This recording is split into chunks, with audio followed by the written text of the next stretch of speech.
Olá, gente! A Páscoa é um dos momentos mais importantes da humanidade. Nós estamos aqui nessa jornada para falar sobre as 7 últimas declarações que Jesus deu na cruz do Calvário. Você já ouviu a primeira declaração onde Jesus disse: Pai, perdoa-lhes, porque eles não sabem o que estão fazendo. Hoje nós queremos apontar para a segunda declaração de Jesus na cruz do Calvário, onde ele disse em Lucas capítulo 23, versículo 43, dizendo: Eu lhe garanto, hoje ainda estarás comigo no paraíso. Jesus disse isso em uma situação onde ele estava sendo pregado numa cruz, pendurado no madeiro. Ele estava entre 2 ladrões, 2 criminosos, que de alguma forma estavam sendo condenados justamente, ao contrário do mestre, que estava sendo condenado, foi julgado e de uma forma incoerente foi pendurado naquele madeiro. Entre 2 ladrões, ele exerceu misericórdia e deu a escolha para aqueles homens de fazerem diferente a partir dali. Ainda que fosse seu último momento, ainda que fosse sua última escolha, Deus deu uma oportunidade através do seu Filho Jesus. E o que é mais belo nessa história é que um dos ladrões, ele disse que não queria. O outro, ele disse a Jesus: sim, eu quero, eu recebo, eu aceito. E faz toda a diferença quando alguém toma uma decisão na sua vida. Ao olhar para a cruz, ao olhar para esse tempo de Páscoa, de avaliação do coração, essa escolha, ela precisa continuar na nossa vida. Talvez nós estamos olhando para Jesus e de um lado nós temos o nosso coração hostil, que olha muitas vezes e não acredita naquilo que o Senhor tem falado para nós. Talvez nós estamos desacreditados da vontade de Deus sobre a nossa vida. Mas por outro lado, existe um lado de nós que crê no Salvador. Existe um lugar, existe um olhar para o Senhor que nos leva novamente a esse lugar de dizer: Senhor, eu quero estar contigo, eu creio que o Senhor tem o melhor para a minha vida. Durante o tempo da Páscoa, essa luta interna muitas vezes está dentro do nosso coração ao longo da nossa vida, mas nós temos o poder da escolha. Nós sempre vamos ter o poder da escolha. Mas quando nós olhamos para aquele ladrão, que muito se parece com muitos de nós podemos: Jesus, quando entrares no teu reino, se lembre de mim. Senhor, eu quero estar contigo. Hoje nós temos conosco amigos queridos, né? O Oca e a Ju são pastores que cuidam dos nossos jovens, trabalham e pastoreiam os nossos jovens, que também têm uma jornada de escolhas. Escolhas que mudaram a sua história, escolhas que mudaram a sua vida. Nós estávamos falando, sobre as escolhas, e nossa jornada, toda a nossa história tem a ver com essa escolha. Jesus entrou exatamente na nossa vida num momento marcante. Nós estávamos namorando já há 1 ano e meio, um pouco mais, nos conhecendo, mas tínhamos muitos problemas e a nossa vida, ela era uma vida totalmente sem Deus. Não conhecíamos, também não tínhamos vontade de conhecer, não buscávamos nada, porque crescemos num lar sem ter essa explicação, sem ser ensinado, e a nossa jornada foi seguindo, na verdade. Eu lembro que quando a gente fala exatamente desse ladrão na cruz e do poder da escolha realmente, aí entra a nossa história, porque nós estávamos no mundo vivendo uma vida longe de Deus totalmente. Mas num determinado momento, a nossa relação a 2 de namoro começou a ter muitos problemas. O ciúme que percorria o nosso relacionamento, não sei porque ela tinha tanto ciúme de mim assim, mas a gente começou a ter muitas brigas e nós não dávamos mais certo, Começamos a brigar muito nessa época. É verdade. A gente era bem jovem e lembrando da nossa história, é lindo como Jesus entrou, e a pastora compartilhou um pouquinho antes falando, é uma escolha, e eu me alegro de poder dizer que a gente fez uma escolha por Jesus hoje, porque hoje a gente tem uma família, toda moldada nos padrões de Deus, mas naquela época a gente era 2 jovens, o Oca tinha a loja, ganhava super bem, era um jovem com 21 anos, tinha tudo que ele queria já, então ele, como ele mesmo falou, tinha uma vida com bebida, drogas, balada. Então, por que a gente precisava de Deus, a gente pensava? Muitas vezes eu buscava a figura de um pai num relacionamento. Eu buscava alguém que pudesse me trazer segurança, que pudesse me fazer feliz, cuidar de mim. Então, eu tinha um ciúme que era fora do normal.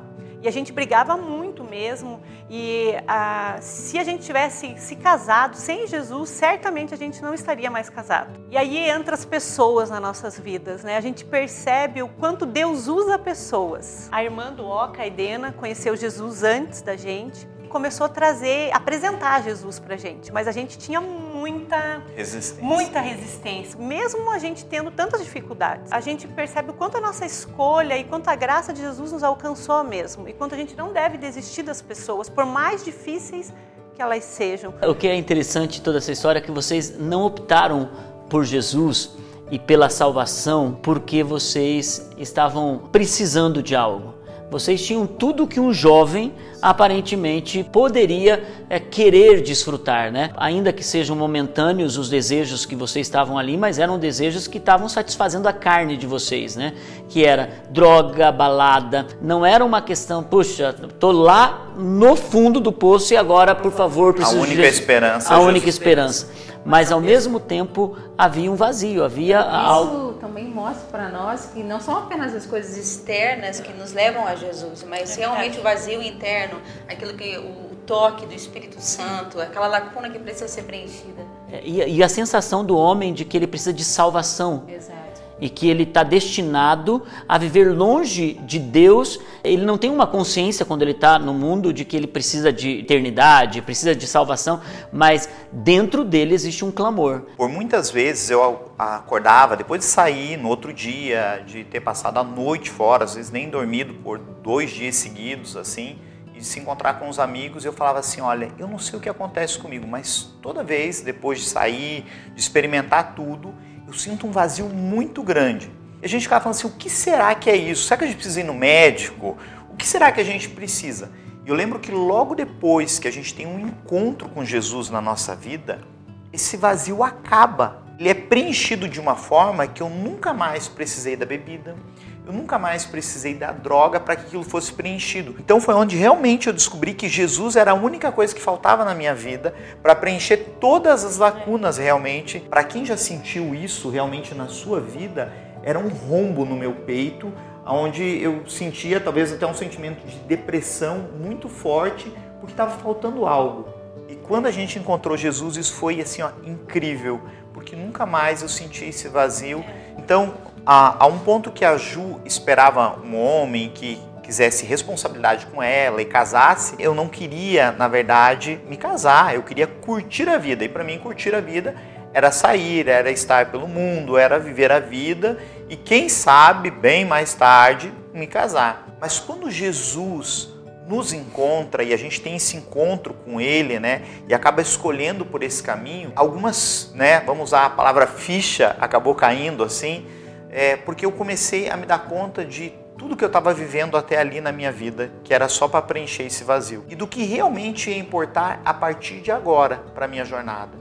E isso começou a marcar muito a gente, porque esse encontro com Jesus e quando a salvação entra e a gente entende o poder realmente da morte de Jesus e da ressurreição dele, a nossa história começa a ser transformada. A gente começa a olhar para o nosso futuro e encontrar uma razão pelo que viver e de construir algo juntos a partir de agora. A palavra que eu mais ouvi no início da minha conversão dos amigos era lavagem cerebral. Não, fizeram uma lavagem cerebral com vocês, só pode ter sido isso. E graças a Deus, 20 anos depois, eu posso dizer assim, não foi uma lavagem cerebral, foi um encontro real com Jesus. Quando eu encontrei Jesus, eu pude encontrar esse pai que eu não tive presente dentro da minha casa também. E aí, todas as outras coisas que deixavam que a nossa relação fosse movida por ciúmes, por brigas, sabe? Tudo isso também foi acabando quando Jesus foi transformando o meu coração, quando Ele foi me encontrando, quando eu fui entendendo a figura de Deus na minha vida. Sem Ele, não existe uma escolha de uma vida boa, sabe? De uma família construída. Eu percebo, assim, olhando para tudo que a gente já viveu, quanto Jesus foi bom com a gente, quanto hoje as pessoas até chegam pra gente e falam assim, puxa, eu quero ter uma família igual você tem. É como se Jesus estivesse falando, valeu a pena a tua escolha. Todos nós temos essa possibilidade de escolher um caminho e esse caminho é Jesus, porque sem Ele é a morte eterna, é destruição. Tudo que a gente vive hoje é por Ele e é tão lindo isso, né?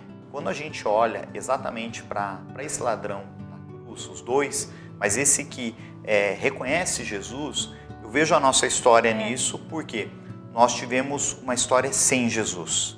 Cometemos muitos erros e por muitas vezes a gente falou assim, puxa, a gente perdeu 21, 22 anos, eu podia ter aprendido tanto nessa época, poderíamos ter sido tão intensos em Deus e construído uma história melhor e maior ainda. Mas eu também olho que Deus nos permitiu, numa etapa da nossa vida, assim como aquele ladrão, dizer assim, eu quero te seguir. Eu quero experimentar, mesmo que seja a partir de agora, ter essa experiência com Jesus e viver uma nova vida. Mas a escolha de vocês ecoou uma mensagem. Anos depois, vocês não poderiam imaginar que a mensagem de vocês estaria atuando em tantos jovens, tocando tantas vidas, ministrando tantas pessoas. A mensagem do ladrão ecoou, a mensagem de vocês está ecoando também. Quando Deus coloca pessoas no nosso caminho. E minha irmã, a Idena, foi uma pessoa usada por Deus para apresentar esse evangelho para nós. Por isso as pessoas são importantes. E Deus sempre vai usar alguém para realmente levar uma mensagem que vai, na verdade, ecoar pela nossa vida e transformar o nosso futuro. E essa ênfase que Jesus diz também, você estará comigo, é tão linda, porque depois que você escolhe Ele sempre está. Ele permanece nas nossas futuras escolhas, Ele permanece nos amando, Ele permanece nos perdoando e o que é mais lindo, Ele continua salvando a nossa vida. Mas a escolha do melhor foi aquele dizer, Senhor, me permita estar. E Ele disse, você estará comigo para sempre. Isso é tão lindo. Amém.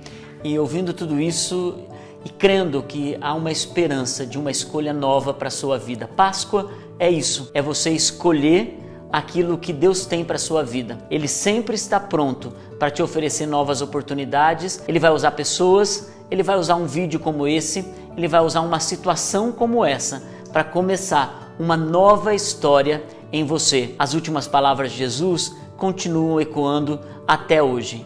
Pai, eu peço que o Senhor os perdoe. Eles não sabem o que fazem, mas Ele também diz, Senhor, olhe para Ele, porque Ele estará comigo no paraíso. Em Cristo Jesus, nós temos esperança de uma vida eterna. Que o Senhor possa te abençoar, que você possa fazer as escolhas certas e que o teu futuro possa ser não apenas nessa terra, mas o teu futuro eterno esteja na presença de Deus. Que o Senhor possa entrar com salvação na sua vida e na sua casa. E se você é um filho pródigo, volte, porque Ele tem esperança para você e para o seu futuro.